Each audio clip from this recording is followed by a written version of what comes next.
Superheroes are superheroes. It's kind of the name, not in the name, it is literally the name. They are super at being heroes, they have superpowers most of the time, but you know, they're good. So what happens when heroes turn bad? They surprise us, mostly, unless we were really expecting it. And this is the superheroes who turned evil and shocked us all. Let's do it. In at 10, Captain America. Captain America, who people fondly call Cap, found himself entangled with the group of Hydra, his longtime foe that he had been fighting against for years. This unexpected twist occurred in 2016's Captain America Steve Rogers #1, when Cap uttered the shocking phrase of "Hail Hydra" after callously pushing a fellow ally out of a plane. Prior to this, Cap had experienced a significant transformation.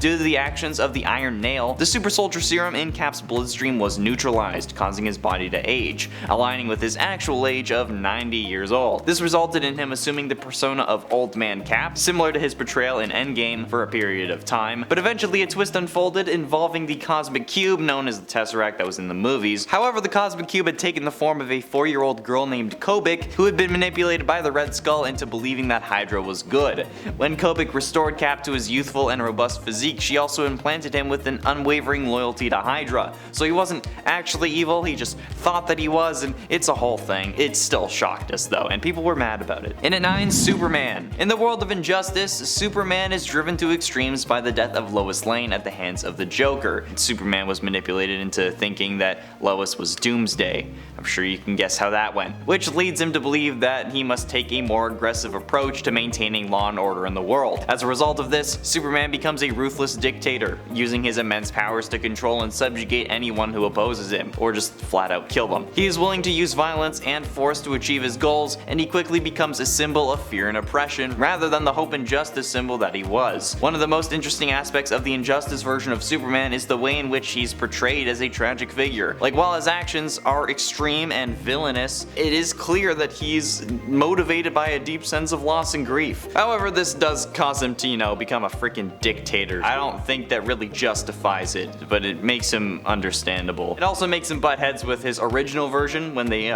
bring him over to help defeat the blood-soaked Man of Steel. In at 8, Spider-Man. Okay, technically this is Spider-Man, but it's a zombie version of Spider-Man. I'm gonna count it anyway because this is freaking messed up, zombie or not. On Earth 2149, an alien plague ends up infecting all superpowered individuals and turns them into zombies. However, it's later revealed that the Necronomicon from Evil Dead was actually what caused it. But after learning that the plague was really bad, Peter ran home to get Aunt May and MJ the hell out of Dodge, understandably. But when he gets there, we get a good old case of protagonist syndrome and boom, zombie spider. He ends up becoming a zombie right then and there, and then eats the 2 most important people in his life. He also has a fractured jaw before becoming a zombie, so I'm sure that you can imagine that this isn't a pretty sight, even by zombie standards, okay? It may not be our Pete, but it was a version of Spider-Man, and him turning into a zombie right as he gets home, yeah, pretty damn shocking. In at 7, Batman.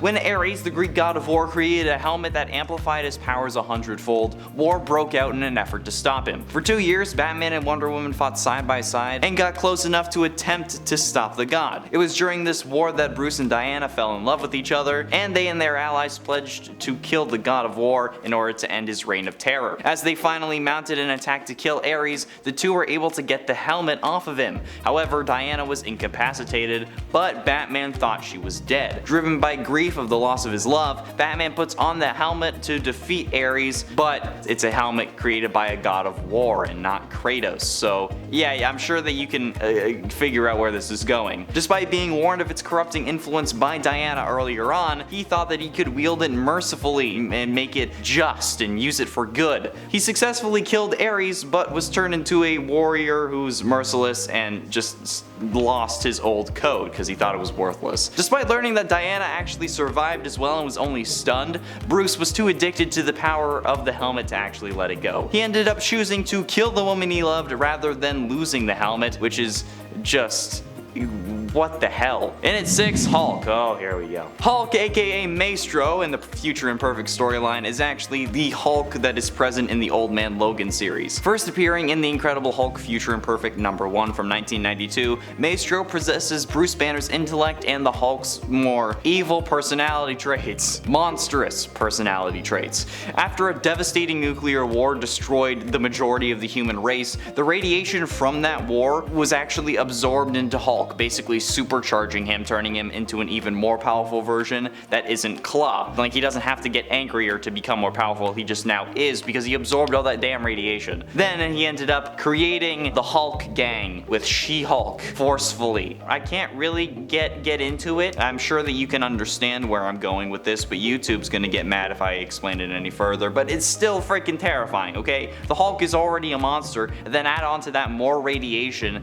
and then the destruction of a country and the world, and then yeah. Also, this was 1992. They did this in 1992. Halfway through, into number 5, Robin. Robin is a prominent character in Batman's crime-fighting endeavors, okay? He's the loyal sidekick and partner in crime, or I guess partner in anti-crime, his battle against justice in Gotham. Over the years, there also have been 5 individuals who have taken up the mantle of Robin because they just keep on dying. The first Robin was Dick Grayson, a young acrobat who eventually goes on to become Nightwing before assuming the role of Batman himself. Jason Todd, the second Robin, was a troubled orphan who found solace and purpose under Batman's guidance until his untimely death at the hands of the Joker, who was later resurrected as the Red Hood and embarked on a more ruthless path, starting off as a villain and then becoming an anti-hero vigilante character that is willing to kill, but it isn't. And I mean, like, we were all surprised at the reveal, alright, we were, because let's be honest, we thought that he was dead. Him coming back is kind of what started the whole, oh yeah, characters are gonna keep coming back thing, and you can't really kill them because, I mean, if you do, where are you gonna keep making your money? People being creative and coming up with new heroes regularly? You're funny. In at 4, Scarlet Witch. Considering how the entirety of House of M is about how Wanda changed reality, I think it's fairly safe to say that she's a powerful person, okay? Even if she didn't start out as a hero, like in Multiverse of Madness or in the MCU. Like, she was somehow able to send demons and monsters across different dimensions to attack America Chavez, but couldn't just go to those dimensions herself. She was able to take on the Illuminati in that universe and beat them all down, easily proving that she's not only an extremely powerful mutant, but no matter what side she's on, the other person's gonna lose. The only limit to Wanda's abilities is her brain. I feel like after all of, like, you know, her arc and then having to kill Vision even though you weren't really killing him because he's just a robot and blah blah blah, I feel like her becoming a villain was kind of surprising, but also every time she becomes a villain after being a hero, it's kind of surprising, but I guess it's kind of not at this point because we expect it. But hey, look, when she rewrote reality, I'm sure you were surprised. I feel like you should have been. Getting close to the end into number 3, Green Lantern. I think this point is justified thanks to Emerald Twilight from back in 1994. The story begins with Hal Jordan holding a doll in the middle of what was once Coast City. Grief-stricken, he recreates the city using his power ring, including its deceased inhabitants and his father. Somehow, I don't know how you can recreate people with the power of will, but okay. Which violated the Green Lantern Corps code, which forbids lanterns from using their powers for personal gain. And then he gets reprimanded for it, but this makes him even madder. So Hal drains the holographic projection's energy and travels to O to use the central power battery to permanently reconstruct Coast City. And then the Guardians send other Green Lanterns to stop him, but of course, he's the freaking protagonist, he wipes them all out. As Hal's rampage continues, the consequences of his actions ripple throughout the cosmos, with Green Lanterns vanishing and their rings inexplicably disappearing. Even Guy Gardner, who wears Sinestro's yellow ring, witnessed the devastation caused by Hal's actions, and then, you know, he starts calling himself Parallax, and it gets all freaky. But ultimately, in number 2, Green Arrow. Haha, yes, even billionaires who love archery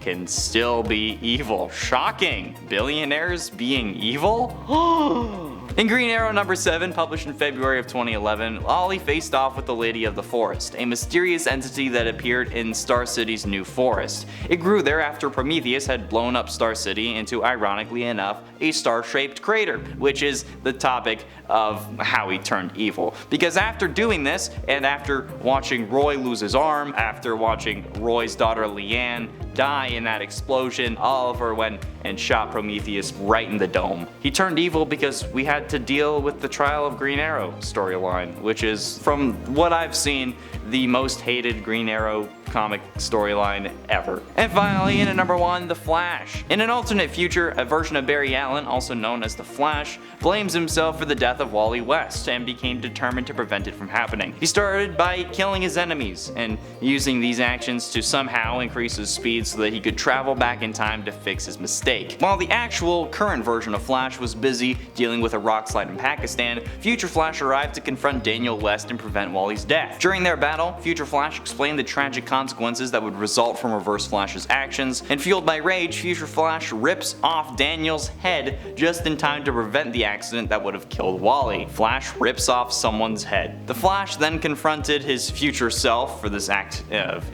murder, but was crippled by him because crippling your past self isn't going to have any consequences when you're traveling through time. But a newly costumed Wally West shows up as like the new Flash to stop the Future Flash, and then paradox things, the Speed Force tears open, he tries to seal it, then the Future Flash becomes the current Flash. It's a whole thing, but yeah, Barry Allen going on a killing spree of all of his worst foes, yeah, that's shocking. Anyways, if you want to see more, click the video that's popping up now. Thanks for watching, homies.